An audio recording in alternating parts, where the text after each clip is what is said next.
egyébként álmodsz még az intermédiátban? Nem, de egyszer csókoloztam a sugárral álmodban. De hogy ez régen volt. Szerintem a Jánosnak nagyon finom parfüm illata van.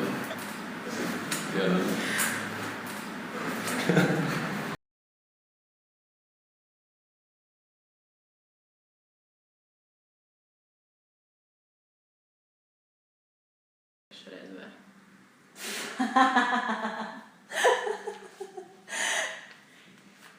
Hú. Hát jó kérdés. És attól, hogy milyen nap van, milyen napszak, és milyen évszak. Például csütörtökönként általában meg vagyok keseredve, viszont péntek este egész jó szokott lenni mindig a hangulatom, akkor nem. Hogy én azt, hogy más lesz a kérdés. Mennyire vagyok megkeseredve most jelenleg? Mert nehéz kérdés, mert nagyon sokszor voltam nagyon mélyponton. De hát minden mélypontnak ennek is tökre örülök így utólag. Én azzal vitatkoznék, hogy ez megkeseredettsége. Mert hogy azért annyira én sem vagyok öreg is. Nem tudom, ennyi idősem, nem ezt a szót használnám arra, hogy maximum azt tudnám erre mondani, hogy inkább motiválatlan az ember. De 1-től 10-es skálán? 1-től 10-es skálán csütörtökön általában olyan 9-10 között szokott lenni, főleg délelőtt. Én egyes. Egyest adnék magamnak. 1-től 10-es skálán. Hát a 10 az a nagyon. Hát akkor 5. 5 pontot adok.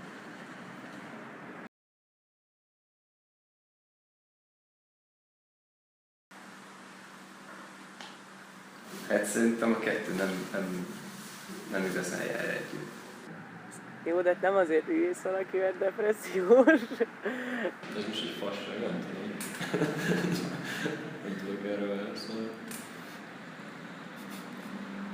Első vagy másodévben csináltam ezt a munkát, ami pont így erre a helyzetre reflektál, hogy ezt láttam, hogy körülöttem, ahogy ugye magam is, ilyen mélypontban vagyunk, és hogy ez egy ilyen inaktív állapottá avanzsálódik, megy át, és hogy ugye szokás ezt mondani, hogy az intermédiások nem csinálnak semmit, mert hogy ugye nem az van, tehát, hogy most nálunk nem ez van, mint itt, hogy bent festenek és dolgoznak, hanem, és hogy ez ennek nyilván több oka is van, de hogy az egyik az szerintem abszolút ez,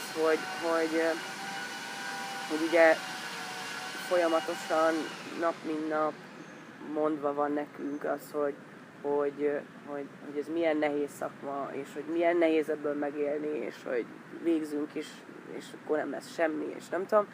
És persze ez nagyon fontos, hogy ez el legyen mondva, és ne egy álomvilágban legyünk, de hogy közben meg azt éreztem magamon is, meg az osztálytársaimon is, hogy mégis szükségünk van egy ilyen léleksimogatásra.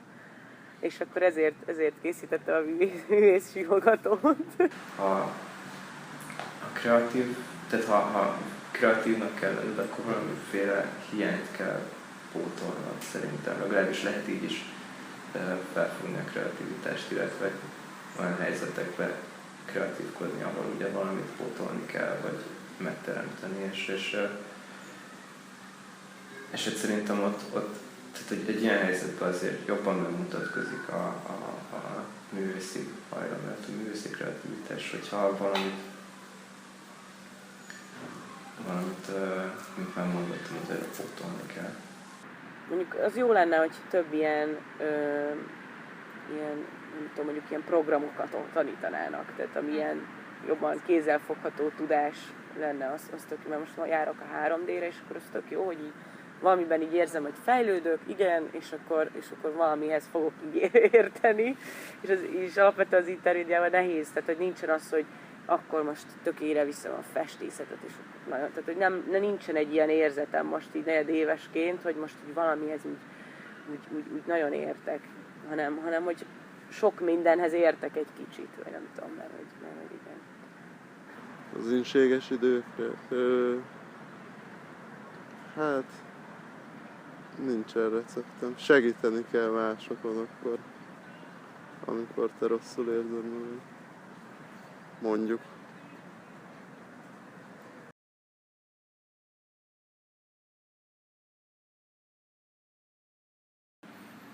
Így úgy csinálom, hogy amikor már csak ilyen 6-800 forintom van, akkor veszek rizst, és ami rizsen élek, nem zsíros kenyerem. És az úgy működik. Valami leveskocka, fokhagyma, szójaszósz, ezek mind muster, tejföl, lehet tolni bele, hogyha kapsz valakitől, vagy hoz anyukád, vagy valami. Viszont hetekig nyomható. Hál' Istennek ilyen nagyon durván nem volt még ilyen, nem voltam még ilyen helyzetben, hogy ennyire nélkülöznem kellett volna. Úgyhogy így ezért nehéz is, vagy így ilyen nem tudom, ilyen fura lenne most azt mondani, hogy biztos menne. Van egy cipő, amit nagyon szeretek, és a talpa, és mindkét talpa lyukas, és már nem tudom hordani ilyen időben, mert beázna, és én legtöbben először vinném el cipészhez, megnézed, hogy lehet-e valamit kezdeni. Szóval ezt egy terv van véve. Alapvetően, hát én szeretek enni, de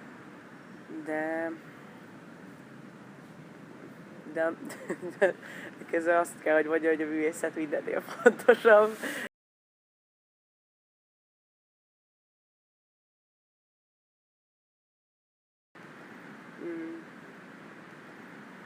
Hát én ingyen is adtam már munkáit, úgyhogy alapvetően azt gondolom, hogy tehát, hogy én abszolút adok ingyen is munkát. Ez nem biztos, hogy jó, hogyha benne van. De azt hiszem, hogy még soha nem adtam el semmimet, és kevés esélyt látok rá, ez valaha megtörténjen. Ez 0 forint.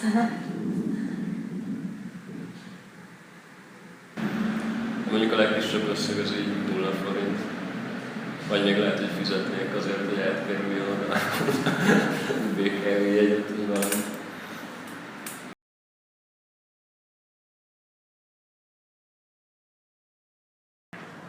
Engem? Hát ezt a szüleimet kéne megkérdezni. A bátyámnak volt egy ilyen poénja, amikor kicsi volt, hogy kérdezte a szüleimet, hogy de hogy akkor is szeretnétek, hogyha csótány lennék. Viszont elég a családom, meg nem tudom, mi számít otthonnak. Szóval, ha mondjuk azok az emberek, akikkel együtt lakom, ők lehet, hogy kitagadnának valami, nem tudom, realista tájképekért. De ha az anyukámat nézzük, akkor ő boldogan, könnyes szemekkel néz mindent, amit csinálok. Szélsőjobbos családi ágat, akkor ők mondjuk vegyük úgy, hogy közel a kitagadás szélén vagyok. Hú, hát a Vénusz születéstől ezt a Danger Musicot sem mutogattam otthon, mármint, hogy anyukám így véletlenül így hallotta, így otthon volt nálunk, és így bekapcsolt a gép, ami renderelt, és csak egy üvöltést hallott, és azt hitt, hogy kintről jön, és felhívott, hogy mi ez, és akkor mondtam, csak nyomj meg ezt a hosszú gombot, és akkor álma fog maradni, de hogy ő azért így nyitottabb ilyen szempontból, hát így apukám nehezen barátkozza meg ezzel, tehát így öcsém azt mondta, hogy így az van az igazi performance, hogyha ő ezt látná, mert kétszer ennyit üvöltene.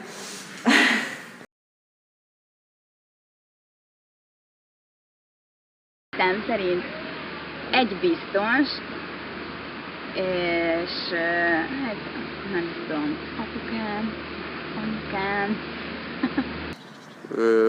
Vannak már, akik elismerik.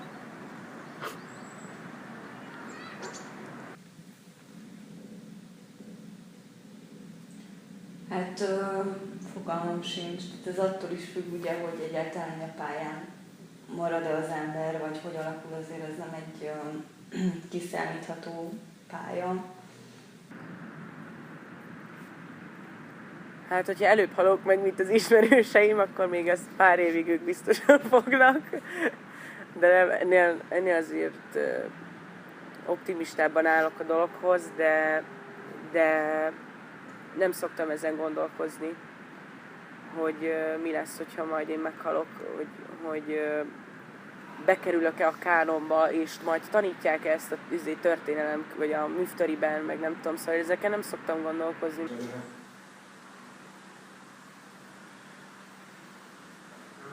Húha. Hát ez egy jó kérdés, mert még nem tartok ott, hogy lenne bármiféle munkásságom, amire lehetne emlékezni. Amikor a satszolod meg, hogy kiállítasz majd a barcsaiban. Itt jót voltatok a védősen.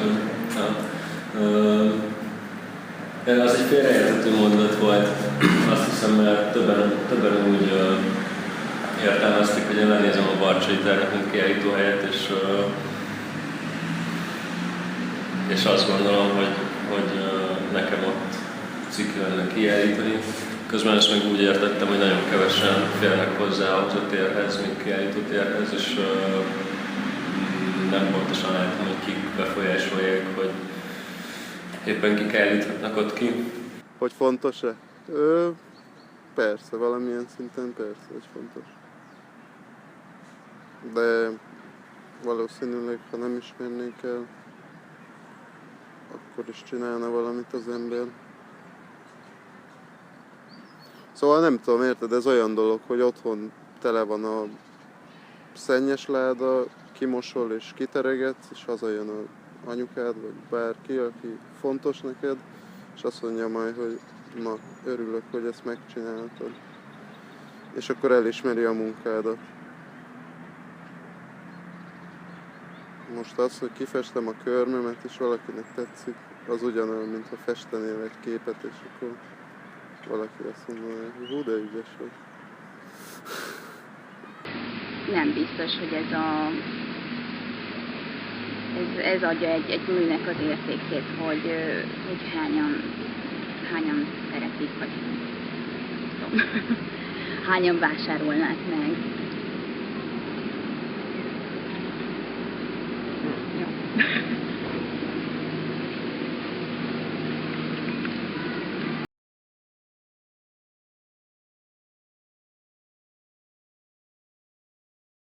Hát családtagot nyilván, de nehogy is, úristen, nem. Hát testrészemet? Fú.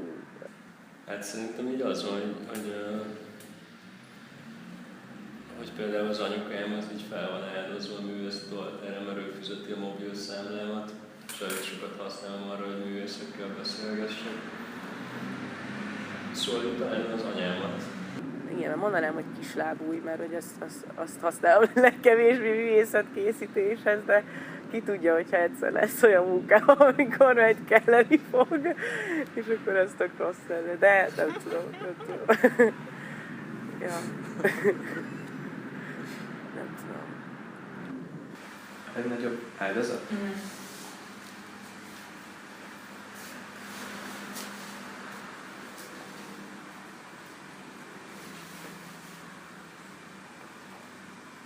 Hát szerintem kifejezett áldozatot még nem igazán hoztam. Ha úgy nézzük, nem tudom, hogy mit áldozatnak. Én megpróbálok élni, és akkor amellett vannak dolgok, amiket csinálok, de hogy így előbbre van az élet.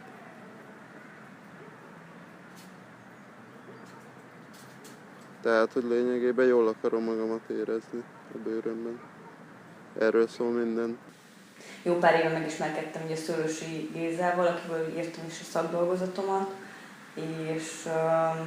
és egyszer megkért, hogy legyek így a modelljét, tehát így az arcomat akarta így buszból megépíteni.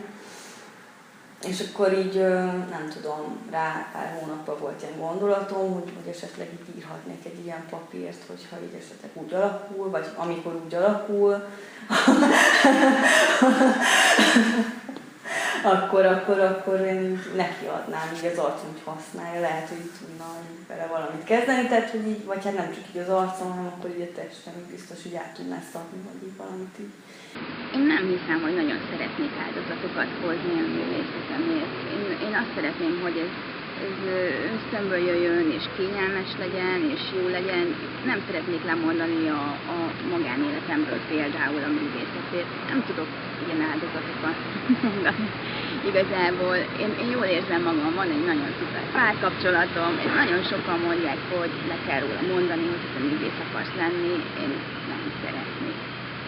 Sokan mondják, hogy ahhoz, hogy művész lehess, le kell mondanod minden vágyadról, én nem szeretnék. Én szeretek élni, és nem a művészetért szeretnék, hanem magamért. Vagy azért, mert jó.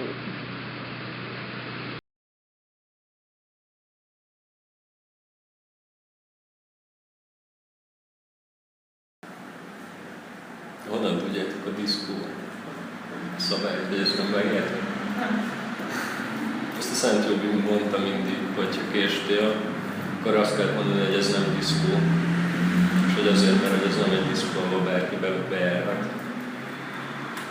A Szent Jobira is kíváncsi lennék, ő ugye tanított itt, és mi már úgy jöttünk ide, hogy ő nem volt itt, és igazából ez egy kicsit így homályos, hogy most mi történt ott, mindegy. De hogy úgy érzem, hogy ez egy ilyen törés, tehát hogy ott azért körülötte, vagy így előtte így régebben azért így nagyobb persés volt itt, és sokkal több karakter. Van ez a bizonyosan mélyen beépült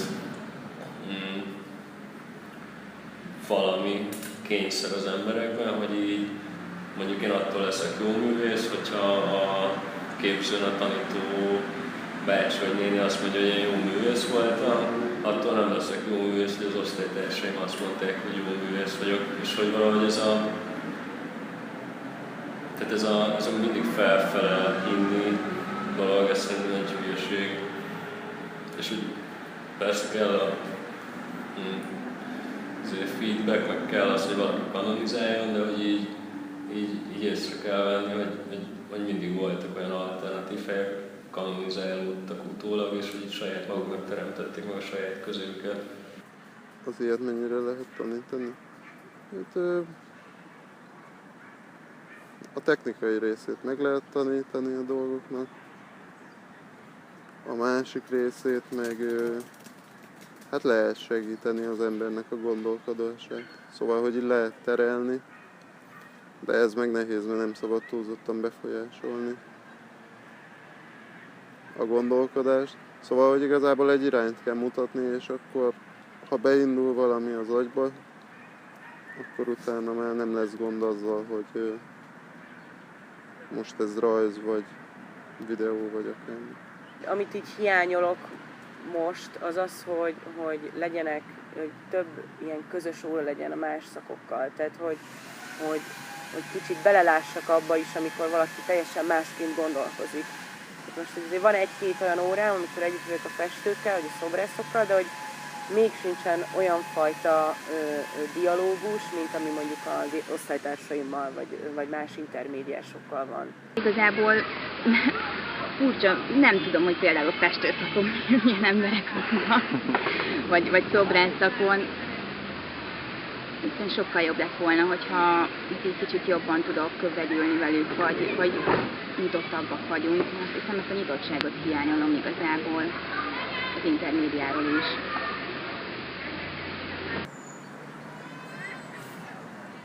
Hát valószínűleg ugyanúgy, mint egy jó emberé. Szóval, hogy nem tudom, ne csapja be önmagát, ne csapjon be másokat, aztán meg olyan dolgokat csináljon, amivel nem árt másoknak.